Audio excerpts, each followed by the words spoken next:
అందరికీ నమస్కారం అండి.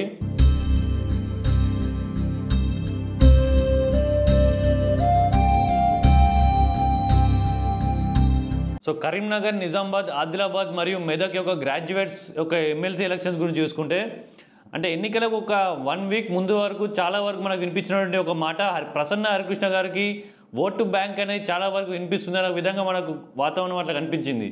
ఇవాళ కౌంటింగ్ చూసుకుంటే మొత్తం 21 రౌండ్స్లో ఓటింగ్ జరుగుతుంది.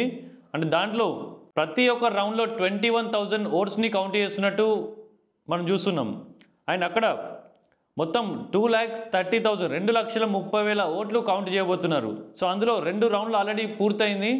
సో ఫస్ట్ రౌండ్లో వచ్చేసి బీజేపీ అభ్యర్థి అంజిరెడ్డి గారికి 6,697 ఓట్లు రావడం జరిగింది. అండ్ నెక్స్ట్ కాంగ్రెస్ అభ్యర్థి ఆల్ఫోర్స్ నరేందర్ రెడ్డి గారికి 6,673 ఓట్లు రావడం జరిగింది. అండ్ బీఎస్పీ అభ్యర్థి ప్రసన్న హరికృష్ణ గారికి 5,897 ఓట్లు రావడం జరిగింది. సో ఇక్కడ చూసుకుంటే బీజేపీకి అండ్ కాంగ్రెస్కి మధ్యలో కేవలం ఒక 20 ఓట్లు మాత్రమే డిఫరెన్స్ కనబడుతుంది. అండ్ సెకండ్ రౌండ్కి వచ్చేసరికి బీజేపీ అభ్యర్థి అంజిరెడ్డి గారికి 14,690 ఓట్లు రావడం జరిగింది. అండ్ ఇక్కడ నెక్స్ట్ కాంగ్రెస్ అభ్యర్థి ఆల్ఫోర్స్ నరేందర్ రెడ్డి గారికి 13,198 ఓట్లు రావడం జరిగింది. అండ్ బీఎస్పీ అభ్యర్థి ప్రసన్న హరికృష్ణ గారికి 10,746 ఓట్లు రావడం జరిగింది. సెకండ్ రౌండ్కి వచ్చేసరికి కూడా బీజేపీ మళ్ళీ 1,500 ఓట్లతోని మనకు మెజారిటీ కనిపిస్తుంది. ఎలక్షన్స్ పోలింగ్కి ఒక 1 వీక్ ముందు అంటే ఎవరిని అడిగినా ప్రసన్న హరికృష్ణ గారికి ఓటు వేసినాము అంటే వేయబోతున్నారు అని చాలా వరకు మనకు వినిపిస్తున్నాయి. అంటే బీజేపీకి ఫస్ట్ ప్రిఫరెన్స్ వేసిన వాళ్ళు కూడా చాలా వరకు ప్రసన్న హరికృష్ణ సెకండ్ ప్రిఫరెన్స్ చేయడం జరిగింది. అండ్ కాంగ్రెస్కి ఫస్ట్ ప్రిఫరెన్స్ వేసిన ప్రసన్న హరికృష్ణ గారికి కూడా సెకండ్ ప్రిఫరెన్స్ వేసినట్టు కూడా చాలా వరకు మనకు వినిపిస్తున్నటువంటి మాట అది.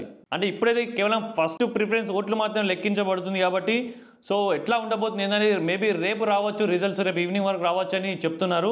సో చూడాలి. 2 రౌండ్లను చూసుకున్న ప్రసన్న హరికృష్ణ గారికి 3వ స్థానంలో ఉండడం జరిగింది. ఏం లేకుండా ఒక 4,000 నుంచి 5,000 ఓట్లు ప్రసన్న హరికృష్ణ గారు వెనకాల ఉన్నారు.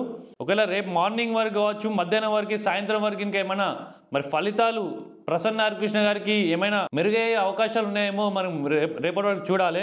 ఇక్కడ ఒక అభ్యర్థుల గురించి మాట్లాడుకున్న అభ్యర్థులు చాలా వరకు మాట్లాడినటువంటి మాటలు ఏంటంటే ఒక బీజేపీ అభ్యర్థి అంజిరెడ్డి గారిని అడిగినా ఖచ్చితంగా తనే గెలుస్తానని ఒక గట్టి కాన్ఫిడెన్స్తో తను చెప్పడం జరిగింది.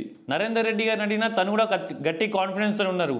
అంటే నరేందర్ రెడ్డి గారు చెప్పినటువంటి వాక్యాల మేరకు కాంగ్రెస్కి మరియు బీజేపీకి మధ్యలోనే పోటీ ఉంటుంది అని తను చెప్పడం జరిగింది. ప్రసన్న హరికృష్ణ గారు బీఎస్పీ పార్టీకును బీజేపీ అభ్యర్థి అంజిరెడ్డి గారి మధ్యలో పోటీ ఉంటుందని ప్రసన్న హరికృష్ణ గారు చెప్పడం జరిగింది.